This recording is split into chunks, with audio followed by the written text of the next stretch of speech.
بسم الله الرحمن الرحيم. الحمد لله خالق الإنس والجان، والصلاة والسلام على النبي العدنان وعلى آله وصحبه ومن تبعهم بإحسان إلى يوم الحشر والنشور والميزان، أما بعد، فأعوذ بالله من الشيطان الرجيم. شهر رمضان الذي أنزل فيه القرآن هدى للناس وبينات من الهدى والفرقان. ناظرین کرام، گزشتہ سے پیوستہ پچھلے درس میں ہم نے روزے کی اقسام کے متعلق گفتگو کی تھی۔ اللہ مالک الملک نے قرآن مجید کو مقدس مہینے رمضان المبارک میں نازل کیا، جس میں حق و باطل کی تمیز کی نشانیاں ہیں۔ اللہ جل شانہ نے سرتاج رسل محمد مصطفیٰ صلی اللہ علیہ وآلہ وسلم کو مبعوث فرما کر ہم پر احسان عظیم فرمایا ہے کہ جس ہستی نے صحابہ کرام کی تربیت کی اور امت کو ادب و آداب سکھانے کے لیے زندگی کے ہر پہلو میں سنہری معلومات ہم تک پہنچائی۔ ایک مسلمان روزہ رکھتا ہے تو وہ اللہ کے رسول کی اس سنت کو زندہ کرتا ہے۔ جس طرح روزہ رکھنا عبادت ہے اور عبادت کی قبولیت کے لیے آپ صلی اللہ علیہ وآلہ وسلم کا طریقہ اور سلیقہ ہی اللہ کے ہاں قابل قبول ہے، اسی طرح ان آداب کو بھی ملحوظ خاطر رکھا جائے گا جو آپ صلی اللہ علیہ وآلہ وسلم نے روزہ رکھتے ہوئے، روزہ افطار کرتے ہوئے اور سارا دن گزارتے ہوئے ملحوظ خاطر رکھا۔ ایک مومن جب روزہ رکھتا ہے، روزہ رکھنا چاہتا ہے، اس کو چند آداب ملحوظ خاطر رکھنے چاہیے۔ سب سے پہلا ادب، انسان نیت کر کے روزہ رکھے، اور نیت کے متعلق اللہ کے رسول صلی اللہ علیہ وسلم نے فرمایا انما الاعمال بالنیات، اعمال کی قبولیت کا دار و مدار نیتوں پر ہے۔ اور ابن حجر عسقلانی رحمۃ اللہ علیہ جو صحیح بخاری کی شرح لکھنے والے ہیں، بیان کرتے ہیں ان محل النیہ القلب، نیت کا مقام اور محل دل ہے، اس کا زبان کے ساتھ کوئی تعلق نہیں۔ چنانچہ سیدہ حفصہ رضی اللہ تعالی عنہ بیان کرتی ہیں، آپ صلی اللہ علیہ وآلہ وسلم نے فرمایا من لم يجمع الصيام قبل الفجر فلا صيام له، اور دوسری روایت میں الفاظ کچھ یوں ہیں من لم يبيت الصيام من الليل فلا صيام له، جو رات کو فرض روزے کے لیے نیت کر کے نہیں سوتا، جو رات کو یہ عزم نہیں کرتا، اس کا روزہ نہیں ہے۔ رات کا اطلاق صبح سے پہلے پہلے تک ہوتا ہے۔ آپ صلی اللہ علیہ وآلہ وسلم نے اپنی امت کے لیے دوسرا ادب یہ چھوڑا ہے کہ جو شخص روزہ رکھنا چاہتا ہے وہ سحری ضرور کھائے، کیونکہ سیدنا انس بن مالک رضی اللہ تعالی عنہ روایت کرتے ہیں، آپ صلی اللہ علیہ وسلم نے فرمایا تسحروا فإن فی السحور برکہ، سحری کھایا کرو کیونکہ سحری میں بہت برکت ہے۔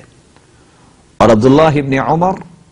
رضی اللہ تعالی عنہ بیان کرتے ہیں کہ آپ صلی اللہ علیہ وآلہ وسلم نے یہ بھی فرمایا ان اللہ تعالی وملائکتہ یصلون علی المتسحرین، مالک الملک سحری کھانے والوں پر رحمت کا نزول فرماتے ہیں، اور اللہ کی نورانی مخلوق فرشتے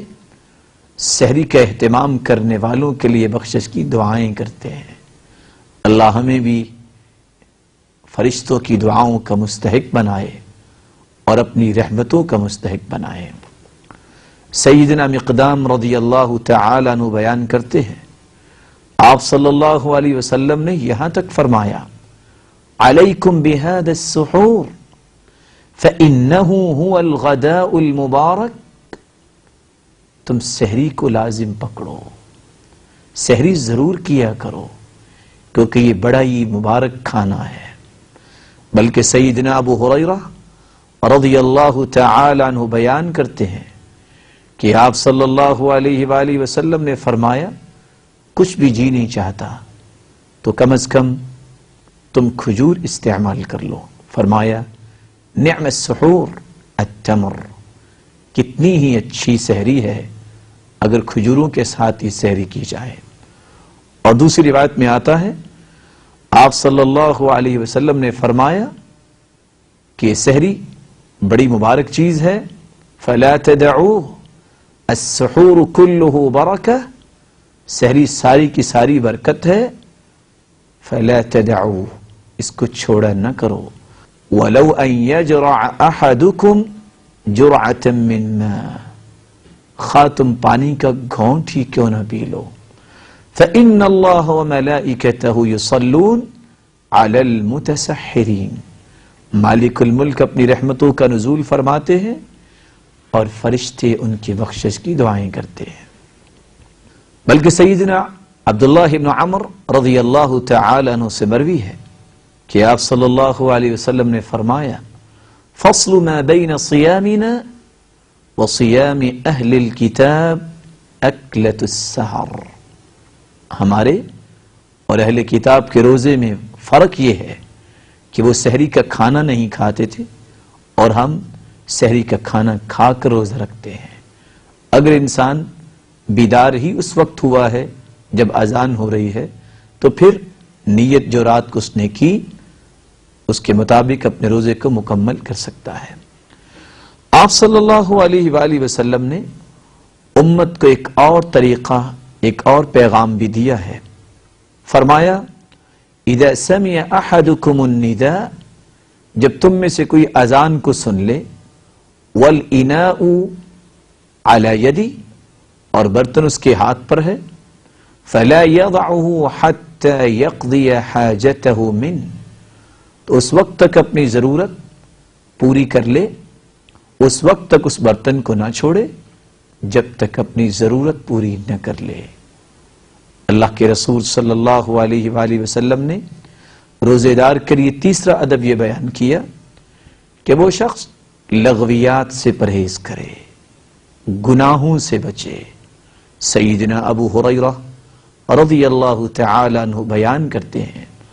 آپ صلی اللہ علیہ وسلم نے فرمایا، اذا كان یوم صوم احدکم، جب تم میں سے کوئی شخص روزہ رکھے، فلا یرفث ولا یجہل،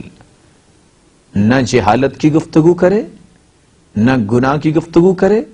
اور نہ ہی گناہ کرے۔ فإن امرؤ شاتمه او قاتله فلیقل انی صائم، اگر کوئی دوسرا اس کو گالی بھی دے، اس سے لڑائی بھی کرنا چاہے، تو روزے دار کو کہنا چاہیے میں تو روزے دار ہوں۔ بلکہ سیدنا ابو ہریرہ رضی اللہ تعالی عنہ تو یہ بھی بیان کرتے ہیں کہ آپ صلی اللہ علیہ وآلہ وسلم نے فرمایا، رب صائم لیس له من صیامه الا الجوع، کتنے روزے دار ہیں جن کو سوائے بھوک کے کچھ نصیب نہیں ہوتا۔ ورب قائم، اور کتنے ایسے رات کو قیام کرنے والے ہیں، لیس له من قیامه الا السحر، اس کو سوائے جاگنے کے کچھ بھی نصیب نہیں ہوتا۔ سیدنا ابو ہریرہ رضی اللہ تعالی عنہ ایک دوسری روایت میں یہ بیان کرتے ہیں، رب صائم لیس من صیامه الا الجوع ورب قائم لیس له من قیامه الا السحر، کتنے روزہ رکھنے والوں کو صرف بھوک ہی نصیب ہوتی ہے، وہی برداشت کرنی پڑتی ہے، اور کتنے رات تو قیام کرنے والے ایسے ہیں جن کو جاگنا ہی پڑتا ہے، کچھ ان کو اجر نہیں ملتا۔ ناظرین کرام، ابھی چند لمحات کا وقفہ ہوگا، وقفے کے بعد ہم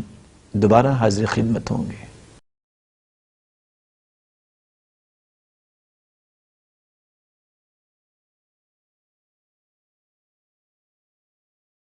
السلام علیکم ورحمۃ اللہ وبرکاتہ۔ ناظرین کرام، وقفے سے پہلے ہم یہ گفتگو کر رہے تھے کہ انسان روزہ رکھ کر اگر اللہ کی نافرمانیوں سے باز نہیں آتا تو اس کے حصے میں بھوک ہی آتی ہے۔ جو سارا دن اپنے آپ کو بھوکا رکھتا ہے اور جو شخص قیام کرتا ہے اور اللہ اور اس کے رسول کے بتائے ہوئے طریقے کے مطابق نہیں کرتا تو اس کی قسمت میں جاگنا ہی ہوتا ہے، کوئی بھی اجر اس کو نصیب نہیں ہوتا۔ آپ صلی اللہ علیہ وآلہ وسلم نے فرمایا، لیس الصیام من الاکل والشرب، روزہ صرف کھانے پینے سے رکنے کا نام نہیں، انما الصیام من اللغو والرفث، اصل تو روزہ یہ ہے کہ انسان گنہگاری سے بچ جائے، انسان لغویات سے بچ جائے۔ فَإِن سَابَكَ أَحَدٌ أَوْ جَهِلَ عَلَيْكُمْ فَقُلْ إِنِّي صَائِمٌ، اگر کوئی جہالت برتتا ہے تمہارے ساتھ، تمہیں برا بلا کہتا ہے تو کہہ دو۔ آپ صلی اللہ علیہ وآلہ وسلم نے چوتھا ادب یہ بیان کیا کہ افطاری کا اہتمام کرنا چاہیے۔ سیدنا انس رضی اللہ تعالی عنہ بیان کرتے ہیں، آپ صلی اللہ علیہ وآلہ وسلم کا معمول مبارک یہ تھا، کان یفطر علی رطبات، آپ تازہ کھجوروں سے افطاری فرماتے، قبل ان یصلی، نماز پڑھنے سے پہلے، فإن لم تکن رطبات فتمرات، اگر تازہ کھجوریں میسر نہ آتی تو پھر دوسری کھجوروں کے ساتھ وہ افطاری کر لیتے۔ فإن لم تکن تمرات حسى حسوات من ماء، اگر کھجور بھی میسر نہ آتی تو پھر پانی کے گھونٹ لے لیا کرتے۔ سیدنا ابو الدرداء رضی اللہ تعالی عنہ سے مروی ہے، آپ صلی اللہ علیہ وآلہ وسلم نے فرمایا، ثلاث من اخلاق النبوہ، تین چیزیں نبوت کے اخلاق میں سے ہیں، تعجیل الافطار، افطاری جلدی کرنا،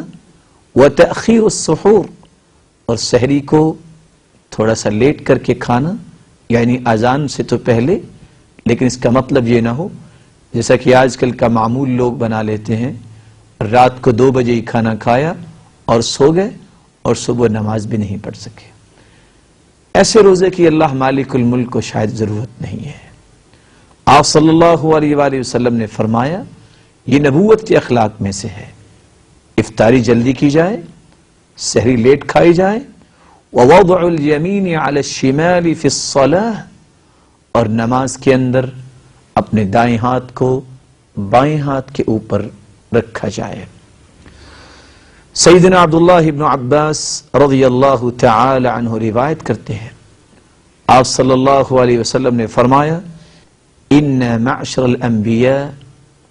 امرنا ان نعجل افطارنا ونؤخر سحورنا ونضع ایماننا على شمائلنا في الصلوات، انبیاء علیہم الصلاۃ والسلام کو اس بات کا حکم دیا گیا کہ وہ افطاری جلدی کریں اور سحری لیٹ کھائیں اور نمازوں کے اندر اپنے دائیں ہاتھ کو بائیں ہاتھ پر رکھیں۔ بلکہ سیدنا انس رضی اللہ تعالی عنہ تو روایت کرتے ہیں، آپ صلی اللہ علیہ وآلہ وسلم نے یہ حکم فرمایا، بکروا بالافطار وأخروا السحور، سحری کو لیٹ کر کے کھاؤ اور افطاری جلدی کر لیا کرو۔ بڑی ہی سعادت کی یہ گھڑیاں ہیں کہ انسان خود بھی روزہ رکھے اور لوگوں کو بھی تلقین کرے، خود بھی افطاری کرے اور روزے داروں کی افطاری کروائے۔ اللہ مالک الملک ہم سب کو اس بات کی توفیق عطا فرمائے، کیونکہ سیدنا زید بن خالد رضی اللہ تعالی عنہ سے مروی ہے، آپ صلی اللہ علیہ وسلم نے فرمایا من فطر صائما كان له مثل اجره من فطر صائما فله اجر الصائم، جو شخص کسی کو افطاری کرواتا ہے اور روزہ رکھنے والے کو جتنا اجر ملتا ہے اتنا افطار کروانے والے کو بھی اجر ملتا ہے، نہ اس کے اجر میں کمی ہوتی ہے نہ اس کے اجر میں کمی ہوتی ہے۔ اللہ مالک الملک اس وطن عزیز میں ہم سب کو اس بات کا اہتمام کرنے کی توفیق عطا فرمائے۔ روزے دار کے لیے آپ صلی اللہ علیہ وآلہ وسلم نے پانچواں ادب یہ بیان کیا ہے کہ وہ افطاری کے وقت دعا پڑھے، بلکہ روزہ رکھنے والا شخص بڑا ہی سعادت مند ہے۔ وَدَعْوَةُ الصَّائِمِ، روزے دار کی دعا کو تو مالک الملک رد ہی نہیں کرتے، اور خصوصاً افطاری کے وقت کی ہوئی دعا تو مالک الملک قبول فرماتے ہیں۔ فرمایا اذا افطر، آپ صلی اللہ علیہ وسلم جب افطاری کرتے تو یہ دعا پڑھا کرتے ذهب الظمأ وابتلت العروق وثبت الأجر إن شاء الله۔ ذهب الظمأ وابتلت العروق، پیاس ختم ہو گئی اور انسان میں تازگی آ گئی، وثبت الأجر إن شاء الله، اور اللہ کی رحمت سے اجر بھی ثابت ہو گیا۔ بلکہ سیدنا انس رضی اللہ تعالی عنہ بیان کرتے ہیں آپ صلی اللہ علیہ وسلم جب کسی کے پاس افطاری فرماتے تو یہ دعا پڑھا کرتے افطر عندکم الصائمون واکل طعامکم الابرار وصلت علیکم الملائکہ، تمہارے پاس روزے داروں نے افطاری کی ہے اور نیک لوگوں نے کھانا کھایا ہے، اللہ مالک الملک کے فرشتے تمہارے لیے بخشش کی دعائیں کریں۔ آپ صلی اللہ علیہ وآلہ وسلم نے ان آداب کے ساتھ امت کو اس بات کا بھی حکم دیا، اس بات کی خبر دی کہ روزہ رکھنے والا انسان اگر کچھ کام کر لے تو اس کا روزہ ٹوٹ جائے گا، قصداً دانستہ طور پہ کھانا کھا لے یا پی لے، یا قصداً ازدواجی تعلقات قائم کر لے، اسی طرح عمدن اور قصدن قے کر لے، کیونکہ آپ صلی اللہ علیہ وآلہ وسلم کا فرمان ہے کہ جو شخص جان بوجھ کر قے کرتا ہے اس کو دوبارہ روزہ رکھنا چاہیے۔ من استقاء فعلیہ القضاء، جس کو قے آ جاتی ہے اس کی قضائی نہیں، اور جو جان بوجھ کے قے کرتا ہے اس کو دوبارہ روزہ رکھنا چاہیے۔ آپ صلی اللہ علیہ وآلہ وسلم نے جہاں اپنی امت کو روزے رکھنے کے آداب بیان کیے وہاں اس بات کی بھی خبر دی ہے کہ اگر انسان دانستہ طور پہ کھانا کھا لے یا پانی پی لے تو اس کا روزہ ٹوٹ جائے گا۔ اس طرح قصداً قے کر لے یا قصداً ازدواجی تعلقات قائم کر لے، یا غذائیت کے لیے اگر انسان انجیکشن لگواتا ہے تو بھی کھانے پینے کے ہی مترادف ہے۔ اسی طرح عورت کو حیض اور نفاس کا خون آ جاتا ہے تو اس کا بھی وہ روزہ باطل ہو جائے گا۔ آپ صلی اللہ علیہ وآلہ وسلم نے اس پر مستزاد یہ بات بھی امت کو سمجھائی ہے، جیسا کہ سیدنا ابو ہریرہ رضی اللہ تعالی عنہ روایت کرتے ہیں من افطر فی رمضان ناسیا فلا قضاء علیہ ولا کفارہ، جو بھول کر روزہ چھوڑ بیٹھتا ہے نہ اس کا کفارہ ہے نہ اس کی قضائی ہے۔ بلکہ دوسری روایت میں تو یہ بھی فرمایا من اکل او شرب، جو روزے دار کھا لیتا ہے یا پی لیتا ہے ناسین بھول کر فلا یفطر اس کو روزہ نہیں چھوڑنا چاہیے. فَإِنَّمَا هُوَ رِزْقٌ رَزَقَهُ اللَّهُ، یہ اللہ نے ہی اس کو رزق کھلایا ہے. بلکہ آپ صلی اللہ علیہ وسلم نے ان الفاظ سے بھی امت کو خبر دی.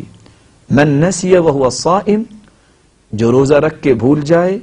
فأکل او شرب، اور کھا اور پی لے، فلیتم صومہ، اس کو چاہیے کہ اپنے روزے کو مکمل کرے. فإنما اطعمہ اللہ وسقاہ،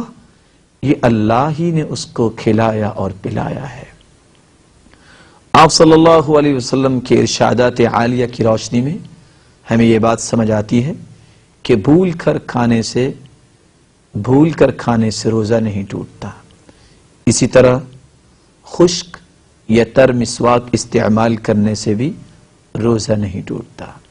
شدت گرمی کی وجہ سے سر پر پانی ڈالنا یا کپڑا وغیرہ تر کر کے اپنے سر پہ رکھنا، اس سے بھی روزہ نہیں ٹوٹتا. نہر یا تالاب میں غوطہ لگانا، اس سے بھی روزہ نہیں ٹوٹتا. شرط یہ ہے کہ پانی حلق سے نیچے نہ اتر جائے. اسی طرح آپ صلی اللہ علیہ وسلم کے ارشادات عالیہ سے ہمیں پتہ چلتا ہے کہ سرما لگانے سے اور سر اور بدن پر تیل لگانے سے بھی روزہ نہیں ٹوٹتا، خوشبو لگانے سے بھی روزہ نہیں ٹوٹتا. بلکہ بوقت ضرورت اگر کھانا پکانے والی ہنڈیا پکاتے پکاتے کھانے کو چکھ کر تھوک دے تو اس کے روزے پہ بھی کوئی اثر مرتب نہیں ہوتا. آپ صلی اللہ علیہ وآلہ وسلم کے ارشادات عالیہ سے ہمیں یہ پتہ چلتا ہے کہ مکھی یا مچھر یا گرد و غبار یا دھواں اڑتا اڑتا انسان کے گلے میں چلا جائے تو اس سے بھی روزہ نہیں ٹوٹتا. آپ صلی اللہ علیہ وآلہ وسلم کے ارشادات عالیہ ہمارے لیے اسوہ حسنہ ہے، آئیڈیل ہے،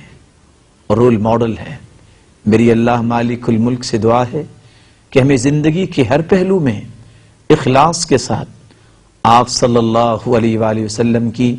اتباع کرنے کی توفیق عطا فرمائے، اطاعت و فرما برداری کی توفیق عطا فرمائے. اور جب تک رکھے ایمان سے رکھے، جب اپنے پاس بلائے ایمان کی خوبصورت کیفیت میں بلائے، اور قیامت کے دن سرتاج رسل محمد الرسول اللہ صلی اللہ علیہ وسلم کی رفاقت نصیب فرمائے اور اپنے دیدار کا مستحق بنائے. وآخر دعوانا ان الحمد للہ رب العالمین.